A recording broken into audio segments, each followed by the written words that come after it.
तरफ से खुशामदीद कहता हूँ।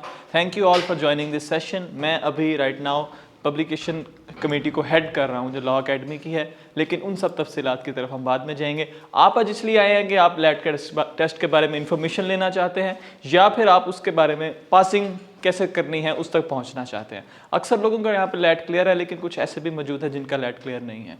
इस सिलसिले में हम अपने साथ उमर खान साहब और आकिब हजूर साहब हमारे साथ मौजूद हैं जो आपको लैट की तफसीलात के बारे में बताएंगे दो सीक्वेंसेस में। The number one sequence will be कि how you can actually prepare for the test yourself, आप खुद कैसे उसके लिए तैयारी कर सकते हैं। दूसरा सिलसिला जो होगा वो होगा कि आप लॉ अकेडमी को किस तरह एज अ रिसोर्स यूज़ करके आप अपनी लैट की तैयारी कर सकते हैं। हम दोनों हिस्सों में स्पेसिफिक होंगे, हम कोशिश करेंगे इसको ब्रीफ रखें और ज़्यादा टाइम आपके सवालात के लिए रखें। Aqib Huzoor Sahib, I would like to welcome you now. तो हम लोगों ने जो कोर्स डिज़ाइन किया हुआ है, तो आप लोगों को आप में से कितने स्टूडेंट्स हैं जिन्होंने लैट को रिपीटेडली दिया हुआ है या एक बार से ज़्यादा आपने टेस्ट को अटैम्प्ट किया हुआ है? अच्छा, ठीक है। तो बाकी स्टूडेंट्स जो पास हैं, कुछ यहाँ पर मेरे ख्याल में वो भी बैठे हुए हैं। तो बेसिकली लैट टेस्ट का कोई सिलेबस ही नहीं है। अब सिलेबस नहीं है तो स्टूडेंट्स उसकी प्रिपरेशन किस तरह से करेंगे? 100 मार्क्स का पेपर है जो कि एंटी टेस्ट सुप्रीम कोर्ट की जजमेंट के बाद अब ये कंपलसरी है, हर स्टूडेंट ने देना है।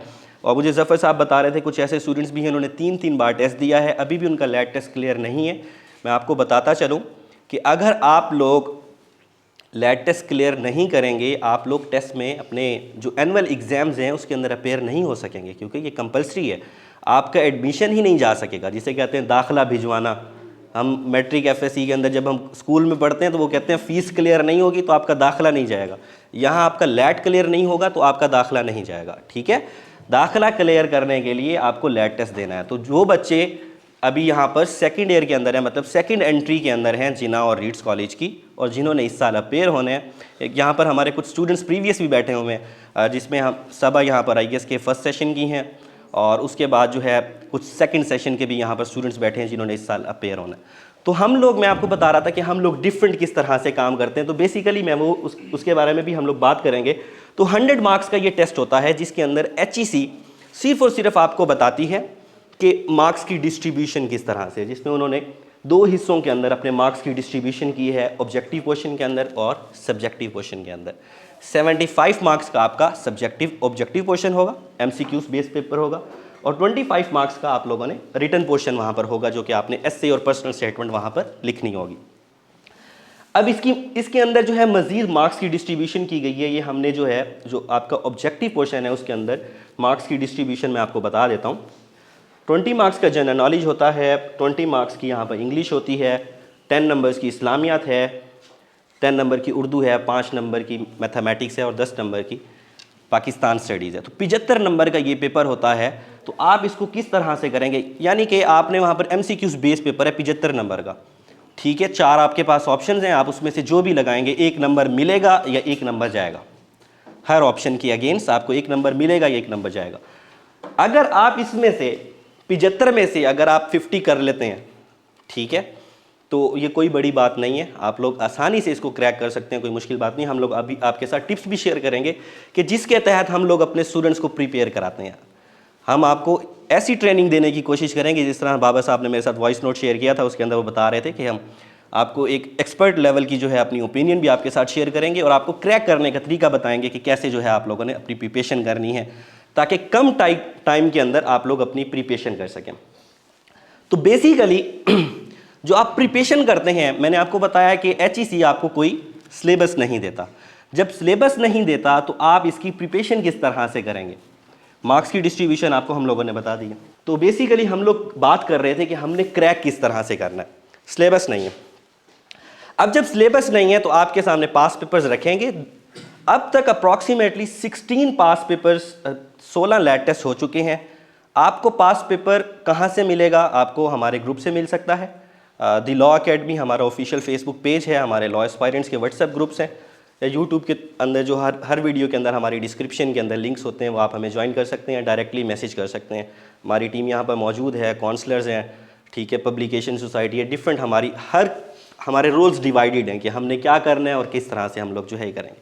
तो वो पास पेपर आपको मिल जाएंगे। पास पेपर्स आप लोगों ने अपने सामने रखने हैं। अब उसमें से देखना है कि स्मार्ट वर्क करते हुए आप लोग अपने अच्छे नंबर जो है वो किस तरह से ले सकते हैं। पास पेपर्स की हम लोग अभी बात कर रहे हैं। देखिए बेटा, हम हैं सारे पंजाब के लोग, इधर सिंधी तो कोई नहीं बैठा, सिंधी बैठा है कोई? सिंध के लोगों को बड़ी मुश्किल होती है कि वो वहाँ पर बोलते भी, उधर जो साइन बोर्ड होते हैं ना सर, वो भी वहाँ पर सिंधी में है, तो उनको उर्दू बोलने के अंदर जिस तरह हमें अंग्रेज़ी बोलने में थोड़ी सी मुश्किलात आती हैं, उनको उर्दू बोलने के अंदर उसी हमारी जैसे सेम उसी तरह की उनको प्रॉब्लम्स फेस करनी पड़ती हैं। तो उर्दू का पोर्शन जो है कंपैरेटिवली प्रिपेयर करना बहुत ही आसान है। 3 तरह के सिर्फ सवाल आते हैं उसमें, अल्फाज मायनी, अल्फाज मुतरादिफ और अल्फाज मुतज़ाद। अगर आप उसको 1 घंटा दे देते हैं, अपने पास पेपर्स को देखते हैं और उसके बाद जो है उसकी रेलेवेंट प्रिपरेशन करते हैं, तो 1 घंटे के अंदर आप 10 नंबर की प्रिपरेशन कर सकते हैं। अब हैरत की बात है, जो स्टूडेंट्स जो है 3-3 बार लैट टेस्ट फेल हो जिन्होंने किया, वो कौन से स्टूडेंट्स हैं, क्यों लैट टेस्ट फेल हुआ, मुझे समझ नहीं आती उसकी। 10 नंबर की प्रिपरेशन 1 घंटे के अंदर आपकी हो जाएगी। उसके लिए बेसिक जो आपने यहाँ पर हमने बताया हुआ है कि आपने जो कंसल्ट करना है, रेफरेंस बुक के तौर पर आपने जो कंसल्ट करनी है, अपनी मैट्रिक और एफएससी लेवल की आपने बुक्स को कंसल्ट करना है। अभी मैं देख रहा था 9th क्लास की जो बुक है उर्दू की, शरह सरमाया उर्दू, उसके अंदर जो है कंप्लीटली वहीं से आप देखेंगे तो पेपर उसी से बनता है। ठीक है, हम क्या करते हैं, हम देखते ही नहीं है। लास्ट आप में से ऐसे भी होंगे जिन्होंने जो फेल हुए हैं या जो प्रिपरेशन करते हैं, आखिरी हफ्ते के अंदर, आखिरी हफ्ता भी क्या आखिरी दिन के अंदर प्रिपरेशन करके देख के चला गया, पेपर दिया। तो ऐसे बेटा नहीं होगा।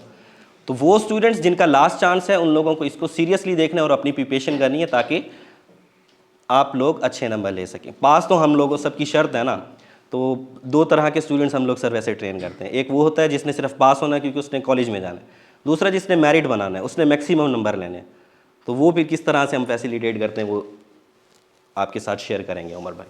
तो आपने रेफरेंस बुक जो है मैट्रिक और एफएससी को रखना है, उधर से कंसल्ट करना है बुक्स को। तो ये 3 तरह के सवालात मैंने आपको बताया, अल्फाज मायनी, अल्फाज मुतज़ाद और अल्फाज मुतरादिफ, इसी 3 तरह के क्वेश्चन आते हैं। एक पेपर के अंदर एक्सेप्शन हुई थी, वो एक्सेप्शन भी हम स्टूडेंट्स के साथ शेयर करते हैं कि बेटा उसके अंदर आप लोगों ने दुरुस्त जुमले भी देख लेने, वाहिद जमा और मुज़क्कर मोनस भी देख लेते हैं। तो हम जो अपने स्टूडेंट्स को प्रिपेयर करा रहे होते हैं तो ये नोट्स भी साथ में उनको देते हैं ताकि जो है वो इसकी एक बार उसको गो थ्रू कर लें। जब गो थ्रू करके जाते हैं तो ये आसान क्वेश्चन है, जैसे मैंने आपको बताया कि आप इसको 1 घंटे के अंदर, मैक्सिमम 2 घंटे के अंदर इसको प्रिपेयर कर सकते हैं।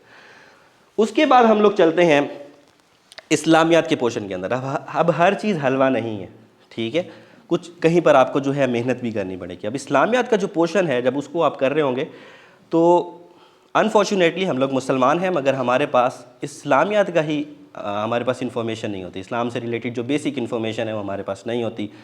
ठीक है, तो अब हमारे पास कुछ क्वेश्चंस आते हैं, वहाँ पर रेफरेंस बुक्स के अंदर भी मसला है। जो हम वेबसाइट्स को कंसल्ट कर रहे होते हैं एज अ रेफरेंस, वहाँ से इन्फॉर्मेशन लेने के लिए, अब जब आप देखेंगे कि क्वेश्चन आता है नंबर ऑफ़ गज़वात टोटल कितने हैं, एक जगह पर आएगा 27, एक जगह पर 29 आएगा। ठीक है, दोनों रेफरेंस हैं, वेबसाइट से ऊपर आपको मिल रहा है, आपको बुक से भी मिल रहा है, तो आप किसको कंसल्ट करेंगे, एग्जामिनर किसको सही समझता है। तो ऐसे सूरत में आपको क्या करना है। ठीक है, अब इस्लामियात के अंदर अप्रॉक्सीमेटली 15 टॉपिक्स को टच करके एग्जामिनर पेपर बनाता है। तो अब जब उन 15 टॉपिक्स की आप प्रिपरेशन कर लेंगे, आपके पास नोट्स हैं, आप उसको जो है सारा गो थ्रू कर लेंगे, तो उसके अलावा तो वो कहीं से नहीं देगा ना। जस्ट लाइक मैं मिसाल देता हूँ आपको, इस्लामियात में आपसे आप सल्लल्लाहु के बारे में आपसे पूछेंगे। ठीक है, आप सल्लल्लाहु कौन थे, आप सल्लल्लाहु के कितने बच्चे थे, कितनी शादियाँ थी। ठीक है, बेसिक इन्फॉर्मेशन उनके रिश्तेदारों के बारे में। ठीक है, ताया कौन था, उनका नाना कौन था, किसके साथ रहते थे, ये इन्फॉर्मेशन आपसे पूछी जा सकती है अगर आप लोगों ने टेस्ट दिया। तो लास्ट टाइम आप पढ़ा था आप सल्लल्लाहु की कितनी बेटी हैं, उनके ताया का क्या नाम था, नाना की कब डेथ हुई थी, इस तरह के क्वेश्चन जो है आपसे पूछे जाते हैं। तो ये आपने प्रिपरेशन करना है। उसके अलावा मक्की सूरतें, मदनी सूरतें, और उसके अलावा जो है आप सल्लल्लाहु का जो मदीना के अंदर ड्यूरेशन था, जो मक्का के अंदर ड्यूरेशन था, उसके बारे में क्वेश्चंस आते हैं।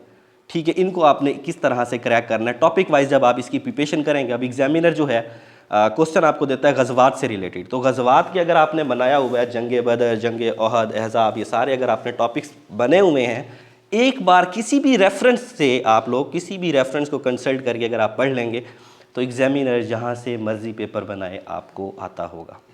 अच्छा, मज़ीद इसको आगे बढ़ाते हैं। जो हमारा मैथमेटिक्स का पोर्शन है, यहाँ पर काफ़ी सारे हमारे प्री मेडिकल के स्टूडेंट्स बैठे हुए होंगे, और इसके अंदर जो है सबके लिए मुश्किल जो है मैथ्स का पोर्शन मैं समझ सकता हूँ, और इस पोर्शन को कोई टच भी नहीं करता। अगर आप देखें तो उसमें 4 सवाल इस तरह के आते हैं जो बिल्कुल बेसिक होते हैं। एक्सेप्शन वहाँ पर भी हो सकती है, मगर अभी तक जो एग्जामिनर ने जिन टॉपिक्स को टच करके पेपर बनाया वो सिर्फ और सिर्फ 10 टॉपिक्स हैं। ठीक है, उसके अंदर पेमडास रूल है, अरिथमेटिक मीन है, फ्रैक्शन है, इस तरह के क्वेश्चन जो है वो टच करके पेपर बनाता है। अब जब इन टॉपिक्स के ऊपर आप रिहर्सल कर लेंगे, अपने टेस्ट खुद ले लेंगे, सेल्फ टेस्ट ले लेंगे, तो इन टॉपिक्स के अलावा तो एग्जामिनर पेपर बनाता ही नहीं है। तो बेसिकली कहने का मकसद ये है कि जब तक आप पास पेपर की बेसिस पर प्रिपरेशन नहीं करेंगे, आपकी प्रिपरेशन नहीं हो सकती। और जो आप प्रिपरेशन कर रहे हैं वो साथ में अपने नोट्स खुद बनाएं और उसको क्रैम करें, मेमोराइज़ करें। ठीक है, मेमोराइज़ किए बगैर जो है आप प्रिपरेशन नहीं कर सकते।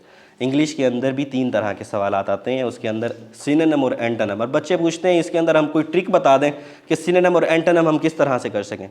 प्रेपोजिशन जो है 10 तरह के अंदर पूछे जाते हैं, वो बिल्कुल आसान है। ऑफ, ऑन, एट, इस तरह के प्रेपोजिशन पूछे जाते हैं, उसको हम लोग कर सकते हैं क्रैक कि हम किस तरह से करना है। मगर ये जो सिनोनिम और एंटोनिम है, फिर वही बात कि बेटा आपने रेफरेंस बुक जो है कौन सी यूज़ करनी है अपनी मैट्रिक और एफएससी के अंदर, वो ग्लोसरीज के अंदर जो दिए गए, अगर आप उधर से प्रिपरेशन करेंगे तो आपकी इंशाल्लाह बहुत अच्छी प्रिपरेशन हो जाएगी।